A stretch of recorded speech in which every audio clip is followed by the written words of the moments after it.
کہ کربلا میں پھر سے کربلا برپا ہے۔ ہم نے وہ منظر دیکھا جب پتا چلا کہ پھر سے مولا علی کے نجف اشرف کو اجاڑا جا رہا ہے۔ ہم نے وہ سارے منظر بار بار دیکھے، بار بار سنے، اور اب تو شرم آتی ہے۔ میرا دل کرتا ہے میں فلسطین کا نام نہ لیا کروں، شرم آتی۔ یہ کوئی ہماری تقریروں کے موضوع ہیں؟ یہ کوئی ہمارے کالم نکھرے کے عنوان ہیں؟ یہ کوئی ہمارے موبائل پہ لگانے کے سٹیٹس ہیں؟ یہ تو شرم سے مر جانے کا مقام ہے۔ یہ کوئی گردنیں اٹھا کے بات کرنے والی بات ہے؟ یہ موبائل پہ ایک دوسرے کو ویڈیو دکھانے کا منظر ہے؟ رمضانوں میں، شاموں میں اپنے اپنے بچوں کو سینوں سے لگا کے افطاریاں کرانے والوں، اور بچوں سے پوچھنے والوں کہ پتر تو کی کھانا ہے، اس سے پوچھ لے اس کی مرضی کیا ہے۔ ہمیں پتہ ہے فلسطین کی بیٹیاں بھی سیدہ خدیجۃ الکبریٰ کی بیٹیاں ہیں، وہ مومنوں کی مائیں ہیں تو ان کی بھی تو مائیں ہیں نا۔ فلسطین کی بہنیں بھی صبح قیامت حضرت فاطمہ کے پلو میں پناہ لیں گی۔ نبی پاک صلی اللہ تعالی علیہ وسلم نے فرمایا من اذا مسلمن فقد اذانی۔ میں کیسے وہ بات آپ کے دلوں تک اتاروں کہ حضور نے فرمایا جب میرے مسلمان کو تکلیف ہوتی ہے تو مجھے تکلیف ہوتی ہے، مجھے درد ہوتا ہے۔ اس رسول کی امت جو کافروں کی رسیاں زور سے باندھی جائیں تو حضور فرمائیں ڈھیلی کر دو۔ یہ ہائے ہائے کرتے ہو تو مجھے نیند نہیں آتی۔ اگر بدر میں قیدی بنا کے لایا گیا کافر ہائے ہائے کرے تو حضور کو نیند نہیں آتی، تو مجھے بتاؤ کہ فلسطین کی بیٹیاں ہائے ہائے کرتی ہیں تو گنبد خضرا میں محبوب کو آرام ہے؟ میرے عزیز، بے حسی کی زندگی، چھوٹے موٹے بیانات، تو بھی کہہ دے تھوڑا سا فلانے کا بیان نہیں آیا، کیا کرنا ہے بیان دے، کیا بات کرنی ہے تذکرہ کر کے؟ دوستو آؤ، رو کے دیکھ لیا ساری دنیا کے سامنے، کچھ رب کے سامنے رو کے نہ دیکھ لیں؟ اب اسے کہیں نا، اب حضور کی بارگاہ میں عرض کر کے نہ دیکھ لے کہ تجھ سے فریاد ہے اے گنبد خضرا والے، اب کعبے والوں کو ستاتے ہیں کلیسا والے، اور کی اگر تو نے دل مسلم کی دل جوئی نہیں، پھر ہمیں تانا دیں گے بت کہ مسلم کا خدا کوئی نہیں۔ اب اللہ رسول کی بارگاہ کی طرف رجوع نہ کر لیں، اب چھوڑ نہ دیں سیاستدانوں کے گلے، اب چھوڑ نہ دیں دنیا اقوام متحدہ کی بات اور سلامتی کونسل کی بات، اب اپنے اللہ کی جانب رجوع نہ کریں۔ دیکھو نا، نبی پاک صلی اللہ تعالی علیہ وسلم نے ہمیں فرمایا تمہارے آنسو قدر والے ہیں، رب رسول کی بارگاہ میں بہانا، ان کو ضائع نہ کرنا۔ عزیز بھائیو، یہ آنسو جو اللہ رسول کی بارگاہ کی طرف بہتے ہیں، یہ اللہ کی رحمت کو متوجہ کرتے، یہ مالک کریم کے کرم کو مائل کرتے۔ ہمارا مسلح آباد ہونا چاہیے۔ وہ مجھے ایک دوست کہنے لگے صرف دعا کریں فلسطین کے لیے، آپ نے کہا جم کے دعا کریں، صرف دعا کرنے سے کیا ہوتا ہے؟ میں نے کہا دعا کرنے سے پہاڑ ہل جاتے ہیں اپنی جگہ سے۔ میرے رسول پاک رات کو دعا کریں تو صبح فاروق اعظم جیسے لوگ آ جاتے ہیں دین اسلام۔ نبی پاک علیہ السلام رات دعا کریں نا، دعا، اور بدر کی رات حضور دعا کریں تو اللہ 7,000 فرشتوں کو بھیج دیتا ہے مسلمانوں کی مدد کے لیے۔ صحابہ فرماتے ہیں میدان بدر میں ہم کسی کو قتل کرنا چاہتے تھے لیکن اس کی گردن پہلے سے کٹ کے گر جاتی تھی، فرشتے آئے ہوئے تھے۔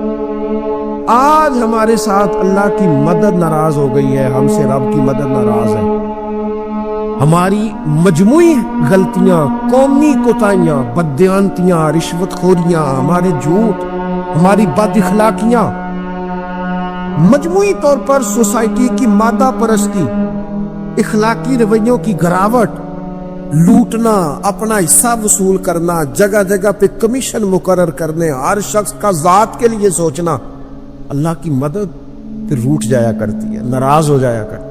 سب سے ضروری کام یہ ہے، سب سے ضروری کام کہ اللہ کی مدد شامل ہو۔ سب سے، ایک صحابی تھے، ایک جگہ انہیں شہید کیا جا رہا تھا، تو کافر چاہتے تھے کہ ہم ان کی لاش کو معاذ اللہ ثم معاذ اللہ بے حرمتی کریں. انہوں نے عرض کی مالک تو میرا مددگار ہے، اس بیابان جنگل میں میری مدد کرنا. شہد کی مکھیاں آ گئی، ان کے پورے وجود کو چھپا لیا، کوئی چیز قریب آئی نہیں. اور لوگ کہتے ہیں مکھی اٹھ کے بیٹھے تو زخمی کر دیتی ہے، لیکن وہ اٹھ کے گئی تو وجود پہلے سے زیادہ تر و تازہ تھا. اللہ نے محفوظ کر لیا وجود ان لوگوں کا، اللہ نے حفاظت فرمائی، اللہ کی مدد شامل تھی. اللہ کی مدد. ایٹم بم تم نے بنا لیے، ہتھیار تم نے سجا لیے، دولتیں تم نے جمع کر لی، بڑے بڑے تم نے ادارے قائم کیے. اب ایک کوشش اور بھی کرو، رب رسول کی بارگاہ میں رو تاکہ تمہیں اللہ کی مدد بھی ملے. ایک صحابی ہیں، بخاری شریف صحیح سند کی حدیث ہے، کلمہ پڑھا، کچھ دنوں کے بعد مال غنیمت آیا. نبی پاک صلی اللہ علیہ وسلم مال تقسیم کر رہے تھے تو میرے حبیب نے اس صحابی کو بھی دیا، فرمایا یہ رکھ لے. اس کو پیسے دیے حضور نے، اس نے پیسے ہاتھ میں پکڑے اور محبوب پاک صلی اللہ علیہ وسلم کا چہرہ دیکھ رہا ہے. پتہ کیا لفظ اس کی زبان پہ آئے؟ اللہ کہ یا رسول اللہ میں نے اس لیے کلمہ تو نہیں پڑھا تھا، میں پیسے لوں گا. حالانکہ تالیف قلب حصہ اسلام کا، جو بندہ نیا کلمہ پڑھتا تھا اس کو کچھ نہ کچھ دیا جاتا تھا، چونکہ اس کی برادری چھوڑ جاتی. کہنے لگے حضور اس لیے تو کلمہ نہیں پڑھا تھا کہ پیسے آئیں گے. نبی پاک نے فرمایا کس لیے پڑھا تھا؟ کہا یا رسول اللہ میں نے تو اس لیے پڑھا تھا کہ آپ مجھے جہاد میں لے جائیں گے اور میں آپ کے نام پر اپنی جان قربان کر دوں گا. میں نے کچھ لینے کے لیے نہیں، جان دینے کے لیے کلمہ پڑھا تھا. تو حضور میرے لیے مہربانی فرمائیں، مجھے آپ یہ دنیا داری ہی دنیا داری، مال ہی مال. حضرت میاں شیر محمد شرف پوری رحمت اللہ علیہ کی وہ بات میرے دل کو چھو جاتی ہے. ایک آپ سے شخص آ کے کہنے لگا حضور میں پہلے غریب تھا فلاں جگہ میں نے. ہاں یہ بات بالکل درست ہے کہ شیخ جو کامل ہوتا ہے وہ دعا کرتا ہے اللہ کی بارگاہ میں، یا اللہ یہ میرے پاس آیا تو اسے کوئی کمی بھی نہ رہے، کوئی بھی نہ رہے. یہ تو اس کی اپنی درویشی ہے نا کہ وہ یہ بات کہے، تو اپنا رنگ ہے اس کا. میاں صاحب کے پاس آیا تو آ کے کہنے لگا حضور میں فلانے آدمی کا مرید ہوا ہوں، ایک کارخانہ تھا اب 4 ہو گئے. تو آپ فرمانے لگے تیرا تو بیڑا گرک ہو گیا، چاہیے تھا تیرا ایک بھی چھڑاتے، تجھے اللہ اللہ پہ لگاتے، تجھے اور بھجا دیا دنیا میں. یہ کون سی تُو نے درویشی اختیار کی؟ اور کارخانے بڑھ گئے تیرے. حضرت عیسیٰ علیہ السلام کے پاس ایک شخص آیا تو اس نے آ کے کہا میں نے آپ کے ساتھ رہنا ہے حضور، میں نے آپ کے ساتھ رہنا ہے. آپ فرمانے لگے دنیا دار بن کے رہو گے کہ دیندار؟ کہنے لگا جی میں دیندار بن کے رہوں گا. فرمانے لگے دنیا کی طلب نہ کرنا ورنہ میری صحبت میں نہیں رہ سکو. حضرت عیسیٰ علیہ السلام نے شادی نہیں کی، مکان ہی نہیں بنایا، ایک تکیہ، ایک پیالہ، ایک کمبل، جہاں رات ہوتی وہیں سو جاتے. ایک دن ایک شخص کو دیکھا کہ وہ نا ڈھلان بنی ہوئی تھی، پتھر کی پہاڑ تھوڑی سی ڈھلان بنی ہوئی تھی تو نیچے لیٹا ہوا ہے. آپ نے کمبل بھی صدقہ کر دیا. کہنے لگے آج کے بعد جہاں ڈھلان بنے گی وہاں سو جائیں گے، کمبل کی ضرورت ہی کوئی نہیں. کچھ دنوں کے بعد ایک شخص کو دیکھا کہ وہ اپنے ہاتھ کا تکیہ بنا کے سویا ہوا ہے، تکیہ بھی خیرات کر دیا. کہنے لگے اس کے بغیر بھی گزارا ہو سکتا ہے. کچھ دنوں کے بعد دیکھا کہ ایک آدمی چلو میں پانی پی رہا ہے، پیالہ بھی اللہ کے راستے میں دے دیا. کہنے لگے چل جائے گا کام اس کے بغیر. پر میں دنیا دار بن کے نہ آنا. کہنے لگا نہیں صاحب میں دیندار بن کے آؤں گا. جناب عیسیٰ علیہ السلام نے رکھ لیا. آپ پہلے دن ہی کہنے لگے چل آ جا روٹی کھا لے. 3 روٹیاں منگائی، اس کو ساتھ بٹھایا. فرمانے لگے میں تو ایک کھاؤں گا، تو کتنی کھائے گا؟ کہنے لگا جی میں بھی ایک ہی کھاؤں گا. ایک روٹی اس نے کھا لی، ایک آپ نے کھا لی. تیسری روٹی چھوڑ کے جناب عیسیٰ علیہ السلام دریا کنارے وضو کرنے چلے گئے. واپس آئے تو روٹی کوئی نہیں تھی. اللہ کے نبی تھے، جان گئے.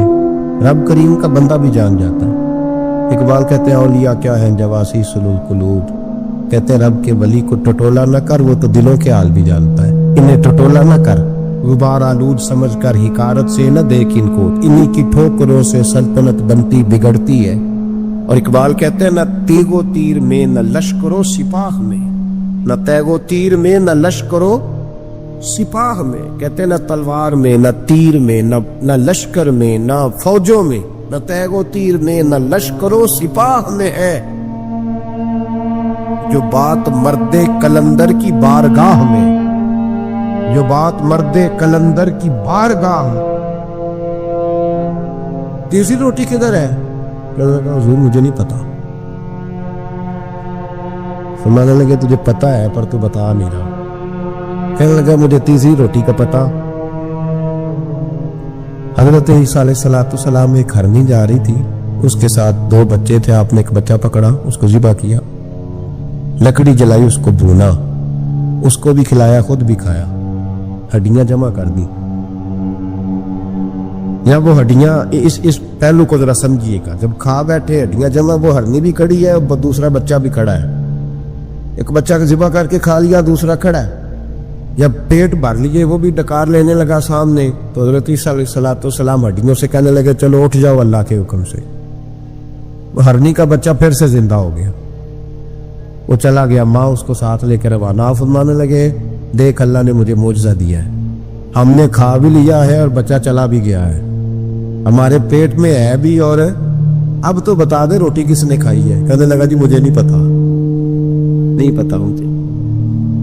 حضرت عیسیٰ علیہ السلام اس کو ساتھ لے کے بڑھے تو دریا کے اوپر, پانی کے اوپر پیدل چلنے لگے.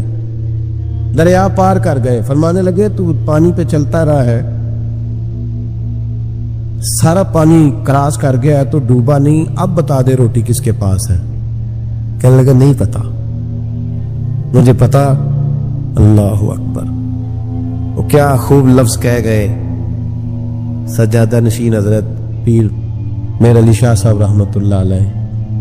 بے قدرہ کچھ قدر نہ جاتی, کھیتی خوب تسلی ہو, اے دنیا دار پجاری زرد کتیاں دے گل ٹلی ہو. سارا دریا اتنا بڑا دیکھتے ہیں لوگ جو آتے ہیں نا درویشوں کے پاس, بڑے رنگ دیکھتے ہیں پر بدلتے نہیں. رنگ بڑے دیکھتے ہیں پر اپنے آپ کو تبدیل ہے. او بانج فقیروں کسے نہیں مارے, آئے ہوئی چور اندر دا ہو. دیکھتے بڑا کچھ ہے, بدلتے نہیں. نہ بدلا. حضرت عیسیٰ کہنے لگے منوا کے میں بھی چھوڑوں گا, تو مانے گا. آپ نے نا ریت کٹھی کی, ریت 3 حصوں میں ریت جمع کر لی, اور پھر اس پر کچھ پڑھ کے پھونکا تو وہ سونا بن گئی. 3 ڈھیریاں تھی ریت کی, پھونکا تو سونا بن گئی. آپ فرمانے لگے یہ سونا تیرا, ایک ڈھیری تیری, ایک میری, اور تیسری اس کی جس نے تیسری روٹی کھائی ہے. کہنا جی میں ہی کھا دی, میں نہیں کھائی. یہ تیسرا اس کا حصہ جس نے تیسری, کہنے لگا میں نہیں کھائی ہے, مان گیا. ذرا بات کو سمجھے. پانی پہ پیدل چلا ہے پر مانا دنیا دار ہے نا, مانا نہیں. ہرنی کا بچہ زندہ ہوتا دیکھا ہے پر مانا دنیا قابو آنے لگی ہے تو مان گیا ہے. کہنے لگا جی میں نہیں کھائی ہے. فرمایا او بھلے مانس, تجھے کہا تھا دنیا داری نہ کرنا, تجھے جناب عیسیٰ کی صحبت ملے گی, پر تو ایک روٹی پہ رہ گیا یار. کہاں دنیا بار پجاری زرد کتیاں دے گل ٹلی ہو, کہاں رہ گیا. حضرت میاں محمد بخش صاحب رحمت اللہ تعالی علیہ کو ایک شخص لے گیا ٹانگے پہ بٹھا کے. ٹانگے, غلام رسول مہر صاحب نے لکھا ہے کہ وہ ٹانگے پہ بٹھا کے لے گیا, اور لے جا کے نا تو میاں صاحب حضور یہ زمین بھی میری ہے, یہ بھی میری ہے, وہ بھی میری ہے, یہ بھی میری ہے. بڑی اس نے تفصیل سنائی. تو میاں صاحب فرمانے لگے بس کر یار, میں بڑی دیر سے سن رہا ہوں کہ تیرا بڑا کچھ ہے, بس کر. کہنے لگا حضور نہیں, ابھی تو میں نے تھوڑی دکھائی ہے, اور بھی میرے پاس بڑا کچھ ہے. تو آپ فرمانے لگے یہ بتا تجھ سے پہلے کس کے پاس تھا. چپ کر گیا. فرمایا اس سے پہلے کس کے پاس تھا. چپ کر گیا. کیا خوب فرمایا, کیا درویشوں کا کہنے کا انداز ہے, کیا خوب رنگ ہے, اور تشبیہ کس طرح کی اعلیٰ دیتے ہیں. دانش مندہ دا کم ناہی, دل دنیا نہ لانا, اس ووٹی کئی خامد کیتے, جو کیتا سو کھانا.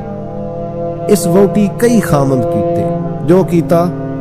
یہ دکان میری ہے تو پہلے کس کی تھی, اس سے پہلے کس کی تھی. یہ گاڑی میری ہے تو اس سے پہلے کس کی تھی صاحب, یہ کسی نہ کسی کی تھی, اور تیرے بعد بھی کسی نہ کسی کی ہو جائے گی. اس ووٹی کئی خامد کی, جو کیتا سو. حضرت عیسیٰ کہنے لگے تو نے ایک پیغمبر کی صحبت ضائع کر دی صرف دنیا داری کے لیے. فرمانے لگے میں نے کیا کرنا ہے سونا, تو تینوں کے تینوں ڈیریاں تو ہی رکھ لے, تیری ہیں, اور تو نے زیادتی کی, تو نے قیمت نہیں ڈالی ہماری صحبت کی. آپ اٹھ کے چلے گئے. صحرا کا علاقہ تھا, وہ شخص وہیں بیٹھا تھا.